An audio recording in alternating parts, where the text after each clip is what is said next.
Hey everybody, it's Mike over here at Growtopia, and if you guys are still watching the YouTube channel, obviously you like, subscribe, share it with your friends and family. You will notice that I did something different just literally a couple minutes ago.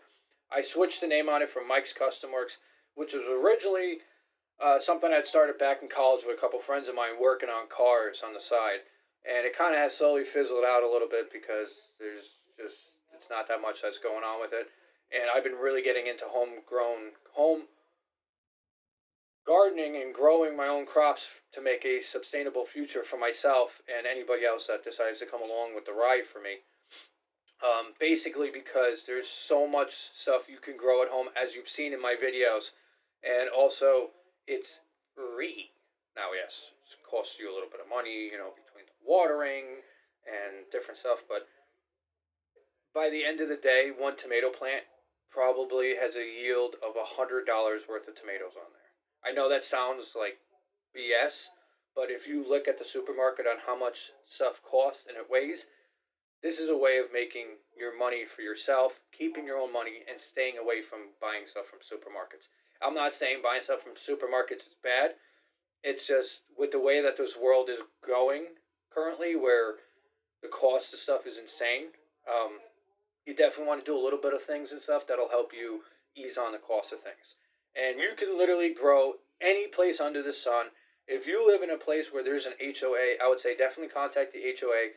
Tell them your plan on, hey, I want to start growing some miscellaneous stuff on my property, but I know that it might conflict with like the laws or the regulations you have.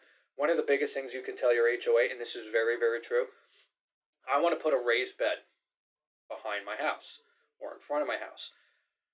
If you build the bed out of wood, like I did with mine, and you put a bottom on it, you drill some holes in it, and it sits on top of the grass or in a section near it, you can tell them this is not a permanent structure, and I could remove it at any time, and I could move it any time as well.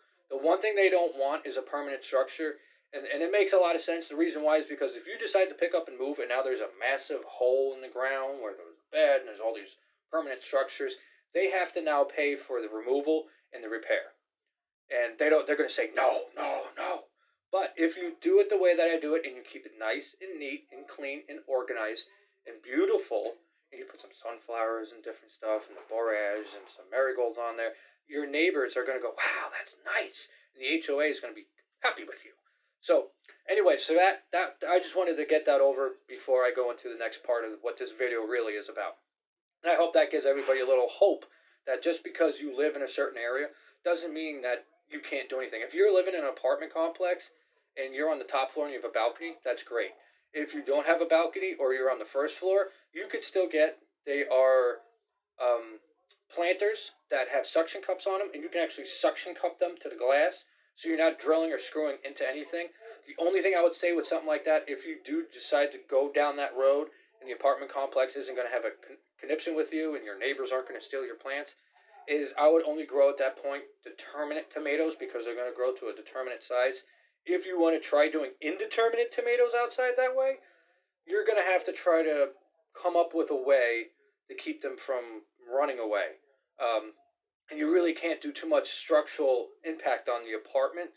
So I would say if you were to go down that road, you could make a mini trellis, which is basically a 2 foot by 2 foot piece of wood, flat bottom.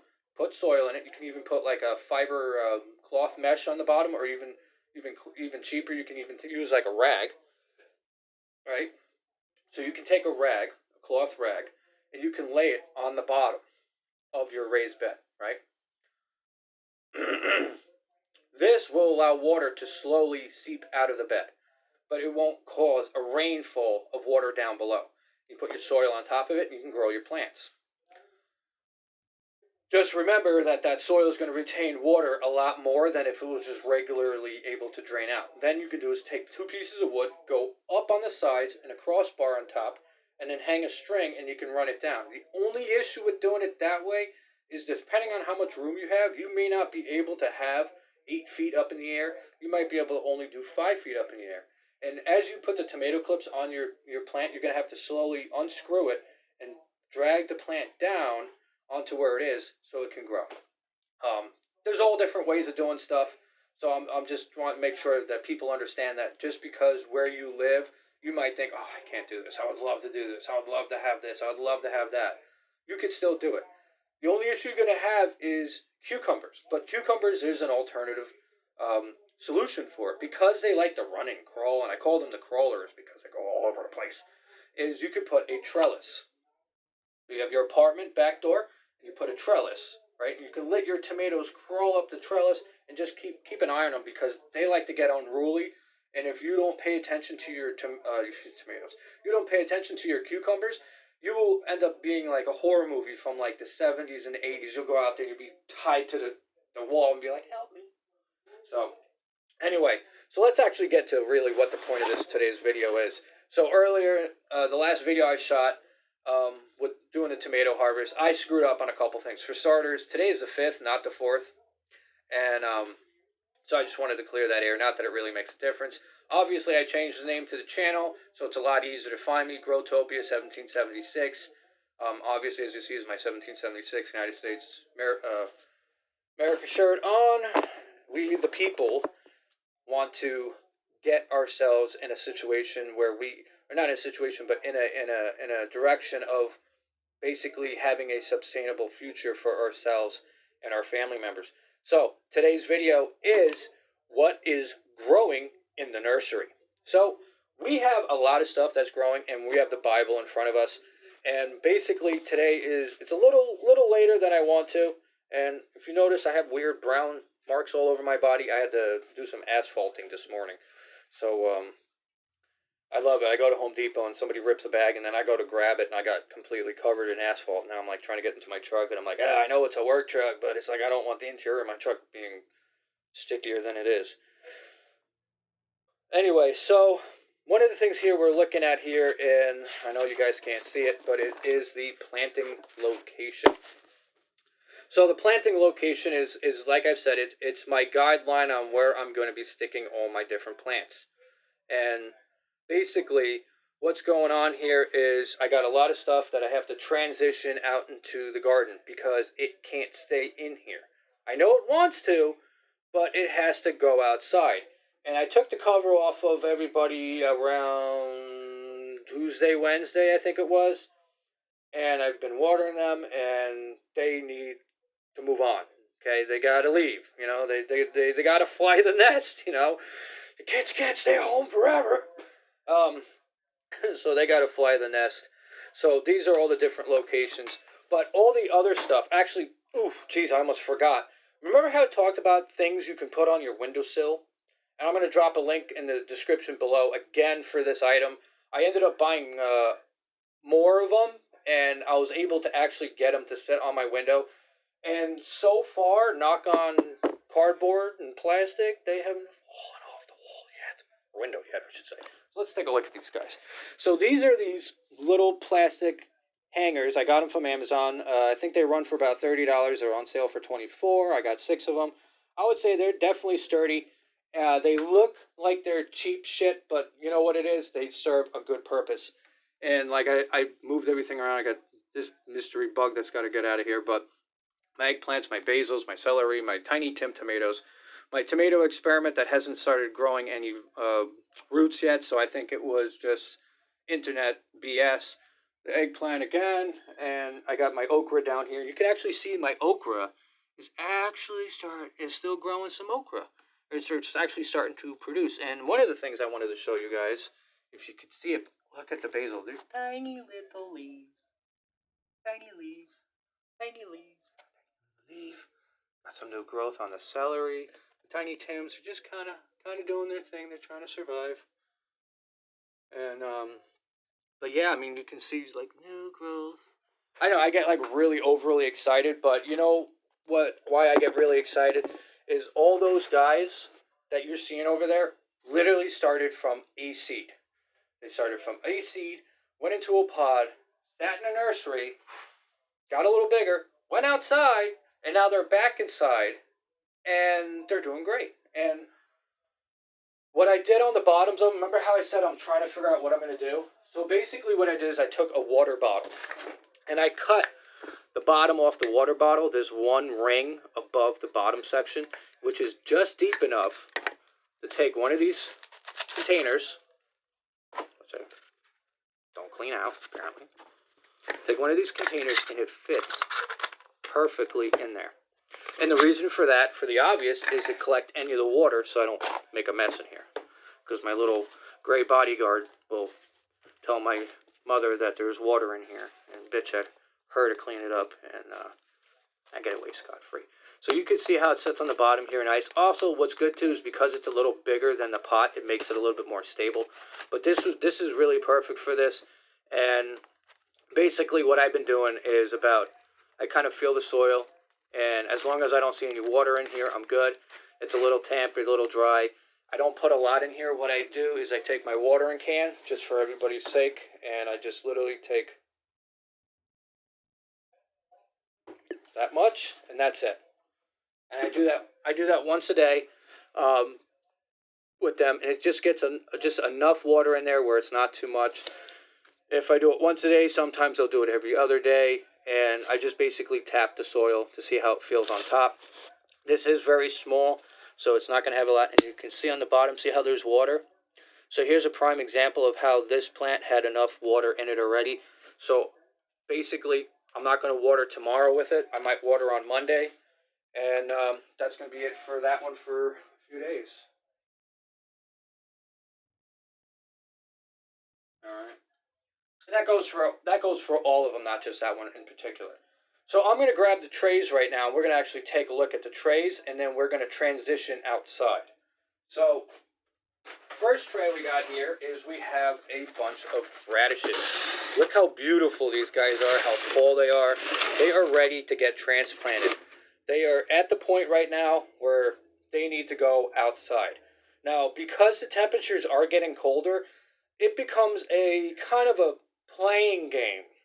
This is where a greenhouse, if you can have one or afford one, comes into really good play. You could either buy the ones like we have, that I don't remember where we got them from because we've had them for years, or you can even go down the road of making your own out of wood. I would say the best is to buy one of those that's made out of metal because it's going to outlast wood. If you can only afford wood, I would say don't go for pallets. I've heard people trying to make a greenhouse out of pallets. It's a lot of work involved, and by the time you're done with buying new saw blades, buying screws and drill bits and all that fun stuff, you're going to basically spend almost the same amount of money than if you just bought a permanent structure. And even though it's permanent, as I said, it's not, because if I had to remove those for whatever reason, if I lived in an HOA area, I could literally just disassemble it, put it in a box or back of a pickup or whatever, and get rid of it. Or not get rid of it, but take it somewhere else. So this is my radishes that are going outside.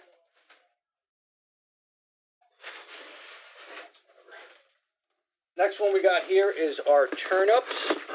Our turnips are just about ready. It's still a little early on them and stuff. I was thinking about keeping them in for a little bit, but I want to get them outside so they can get established, and then they can start doing their thing. But these guys, I only got, I think, a couple of them that hasn't perked up yet, but that's fine. I'll leave the ones inside that haven't popped yet, and I'll water them. I'll put the dome back on them and let them sit there under the grow light. The grow light for these guys are going for 6 hours, and I start them at 4 o'clock in the morning before I go to work. So right now it's still dark at 6. It's actually getting, sorry, it's dark now at 6 o'clock. Before it was like light out. But you know, as we get into the fall, the darkness becomes different. I had something else I was going to say in my head, but I completely lost my train of thought quickly. So even though most of the time it's dark out, when the grow light's on, it doesn't matter, because where they're sitting, I'll show you guys. They're sitting off to the side, so they're not in front of a window. They get a little side window, but they're off to the side. So for me, it's fine because they're sitting in a dark environment, so they can have whatever daylight hours that I come up with. And 6 hours actually seems to work really good with them. So let's just keep going with it, right? The last tray that we have here, we have some kale and some lettuces. And you can look at these lettuces that are just, holy moly. You got the lettuces right here, and then the kale are just climbing. And look how vibrant green they are. I mean, the color is just, I wish I was using a filter to make them look this green, but they are so vibrant. It is insane. So these guys I'm going to be ending up putting outside into the greenhouse as well, spacing them out evenly and keeping track of their movement through the Bible. And now, I'll show you where that is. So right here is the movement of stuff. Yes, I had to make sure I was looking at the right one. So this is where the plant type, this is the estimated temp, this is the zone that it's being planted in. Let me take a look at it, so I'm looking at it backwards. I'm sorry, this is the date that they were sowed into the pods. This is the shelf that they're on. They're on shelf 12, all of them together. The date of germination and the quantity that germinated, and then the estimated harvest date for those. The next is going to be the greenhouse date, which I'm going to put in for today, which zone, which means which container that it's in, and then the transplant date, a zone date, would be if I decide to stick them out into the orchard, but I'm not going to be doing that. And then the harvest date is when I actually do harvest them myself and see if that harvest date is the same date that it was estimated at. For an example, the kale, right, it was 9/29 of 24 when I put it into the pots. On 10/1 of 24, only 4 of them popped up, and we actually have a total of 6 of them now. So that means all of them popped up, and they were literally over the course of a few days. So I'm basically just going to go, I think it was like Tuesday, Wednesday. I think it was, because today's the 5th, so I think it was like the 3rd or the 4th. All of a sudden, they skyrocketed. So I'm going to update that on them, that all 6 have sprouted, which is great, because it was 6 that I sowed in. The estimated harvest date on those guys are 60 days. So that's 11/30/24 for 4 of them. And for the last 2 is probably going to be like, the beginning of December, for argument's sake. And then let's say actually November the 30th or December 1st, I can actually harvest them. That means that harvest date was spot on. Is it always going to be like that?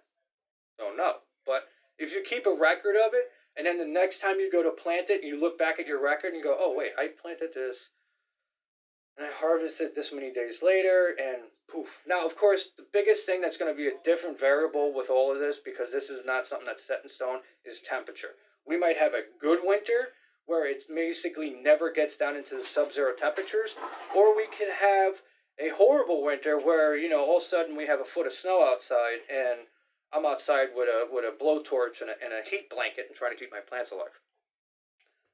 Obviously, I'm not doing it, but nevertheless. So I'm going to go outside. I'm going to get that stuff done. I hope you guys liked the videos. I hope you guys got something out of it. I know it was a little bit all over the place in the beginning, but honestly, get out there and grow. Think about what you can do. Talk to your HOA or any apartment complex, anything at all. See what you can get away with. Let them know your idea that you're doing something that's not a permanent structure. And honestly, that's the best thing that you guys have growing for you. This is Mike over here at Growtopia.